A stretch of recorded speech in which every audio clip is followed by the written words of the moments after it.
Before we get going, here's a quick message from HubSpot. Everybody loves winning more than losing. It's science, trust me. That's why we're officially naming 2024 the Year of the Win. And Sales Hub from HubSpot is here for all the W's. This all-in-one platform has all the right tools and insights to power the right conversations. Also, you can win more deals, win more revenue, and win more customers for life. I love the sound of winning. Sales Hub is a dream come true for sellers. Visit HubSpot.com/sales to stop dreaming and start selling with Sales Hub. Hey, good morning, everyone. It's Wednesday, February 7th. I'm Mark Dent, here with Ben Berkley, and this is the Hustle Daily Show.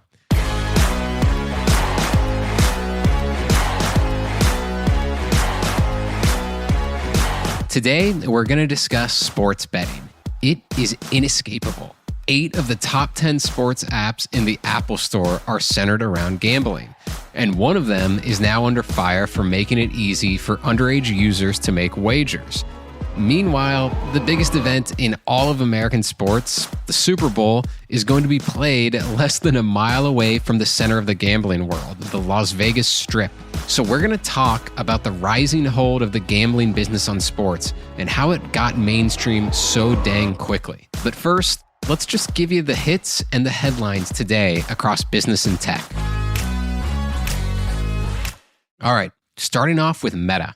Zuckerberg's company is rolling out labels on Facebook, Instagram, and Threads that will identify images that are generated using third-party AI tools. Users who don't disclose that they're using those third-party AI tools will be penalized. Speaking of social media, anybody remember Blue Sky? Did you maybe get an invite onto its wait list or get one of those links? I think I did, but already forgot about it. But anyway, Blue Sky is opening its platform to everyone. It currently has 3 million users, but still hopes to compete with Twitter/X. Yeah, is it too late at this point? Like, it feels like we've been waiting for the last year for the heir apparent to come in and take over Twitter's spot as it starts to, at this theoretical decline is there. It still hasn't happened. I suppose Blue Sky is making a big swing here, trying to make it happen, but it just feels like the moment passed. Yeah, I would tend to agree. It's been about a year since Blue Sky came out. And I do remember thinking like, okay, yeah, this might be kind of fun. Like, it supposedly has this clean, modern platform that, basically looks the same as Twitter. But like I was mentioning, I did get like a code or whatever somehow to get on their wait list. I don't even quite remember how. And I did create an account, but I've not looked at it since then.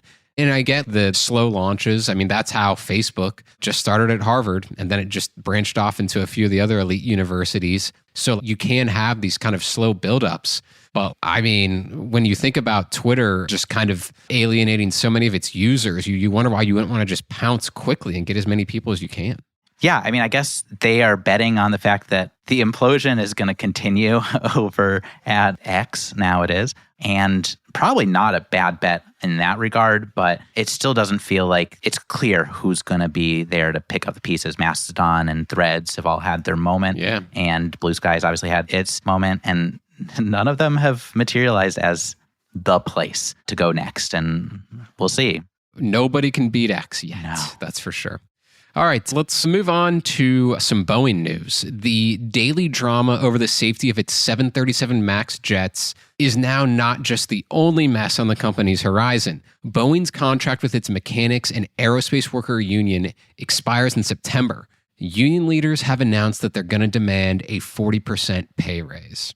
In the tech world, users of Apple's $3,500 Vision Pro are a little upset. They're reporting that you have to go to the Apple Store to reset your password if you forget it. Doesn't exactly sound like how I'd want to spend a day after I bought something for $3,500 and forgot my password.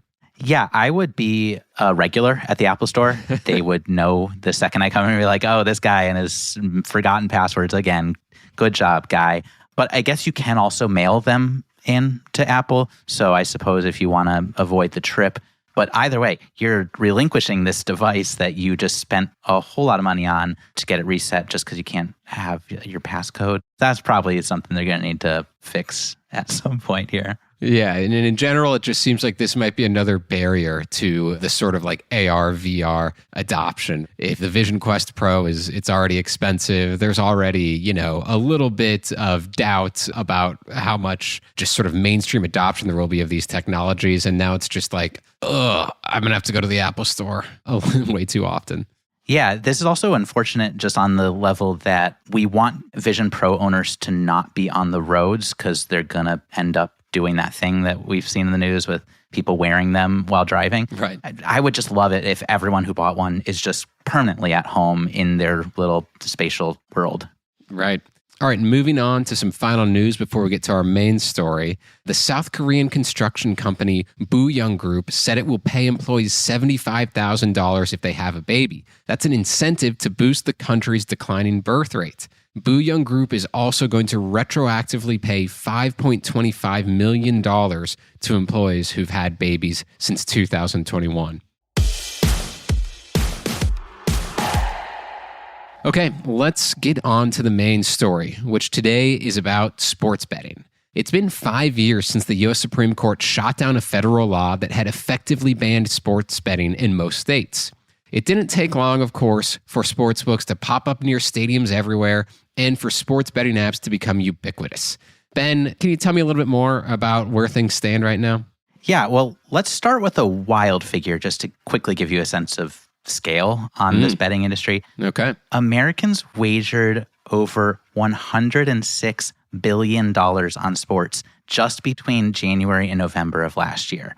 That is a huge, just like jaw-dropping figure on its own, but it's especially so when you consider where we were just a couple years ago. Right. Obviously, at that point, sports betting was a thing. It has been a thing for a long time, maybe under the table a little bit more, concentrated on cities like Vegas. Or Philadelphia, a lot of bookies. Yeah. A lot of bookies there. That too. But there were limited spaces where it wasn't outlawed.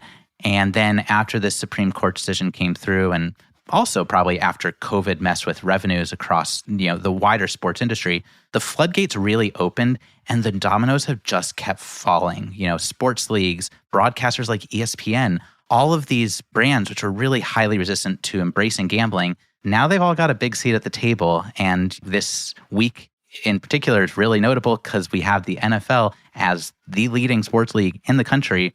They are hosting their biggest event, the Super Bowl, in Vegas, which at past points in its history would have seemed really far-fetched. And the fact that they're doing it, it's kind of this really big moment where any shred of doubt that you could have that sports betting is a mainstream business, it's out the window now. It's here. Oh, yeah. And the NFL, not that long ago, would not allow like a Las Vegas ad, during the Super Bowl. And now the Super Bowl is there. Last year, I remember looking up some numbers about gambling from that year's Super Bowl, and it was estimated that around 50 million people, 20% of American adults, would bet in some fashion on the big game. 1 of 5 adults. And just in the Super Bowl alone, you're talking billions, approximately $16 billion. And the vast majority of that happens just through like these kind of like online apps that have become incredibly popular. Yeah, and I think that we know, for instance, that fantasy football was a thing for a long time, and 30 million people play it. They're putting a lot of money into these games. They're watching games with money on the line. Fantasy sports on its own, I think, is an $11 billion business. That kind of looks like child's play now.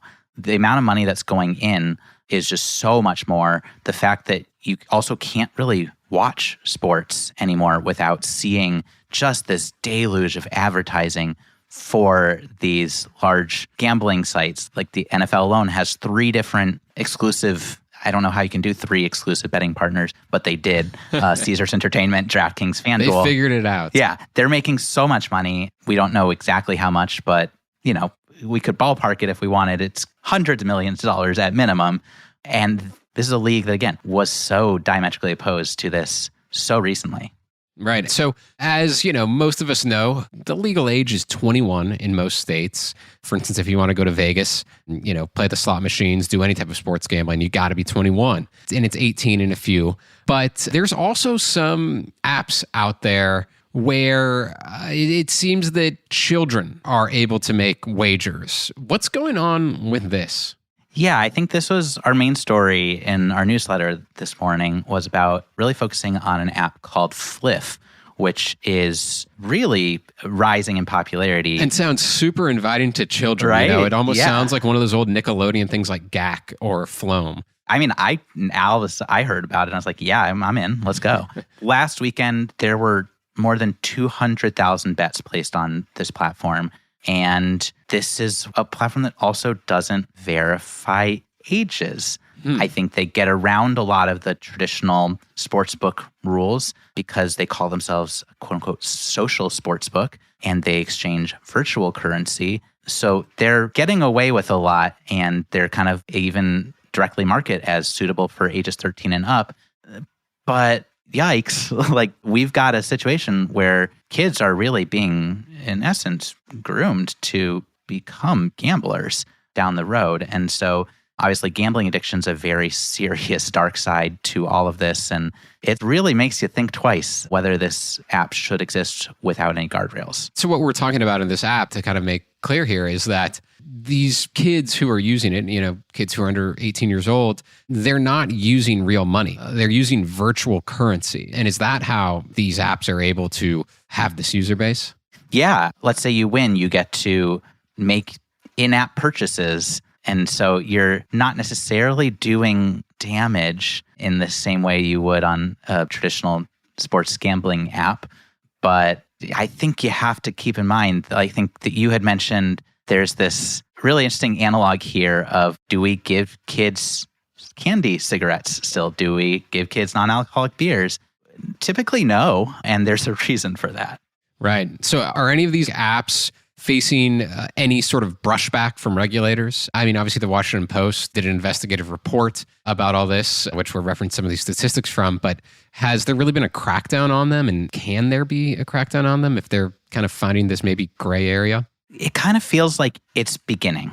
I mean, this is a really tough space to go at companies, but I do think that you've seen a couple suits that have had success in this gaming app world, whether it's unlicensed betting or violating just individual state laws.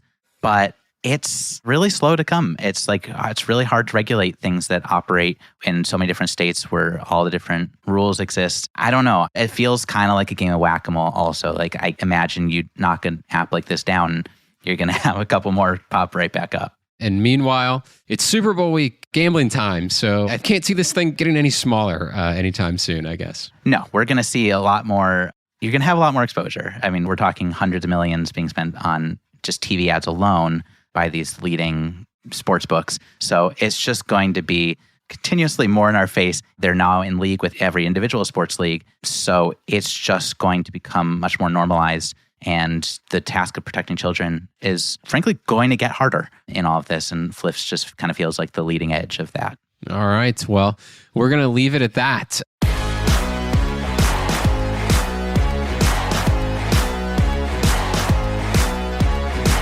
Thank you, everybody, for tuning in to the Hustle Daily Show.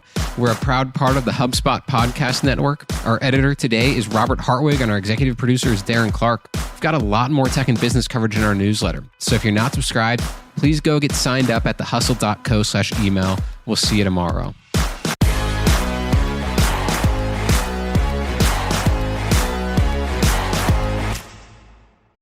Hey, everybody, it's John from the Hustle Daily Show. I've been listening to an awesome podcast recently called Marketing Made Simple. It's hosted by Dr. J.J. Peterson, and it's brought to you by the HubSpot Podcast Network, which is the audio destination for business professionals. Marketing Made Simple brings you practical tips to make your marketing easy and, more importantly, make it actually work. I was listening to an episode recently that really stuck with me, and it was called How Real Should You Be at Work?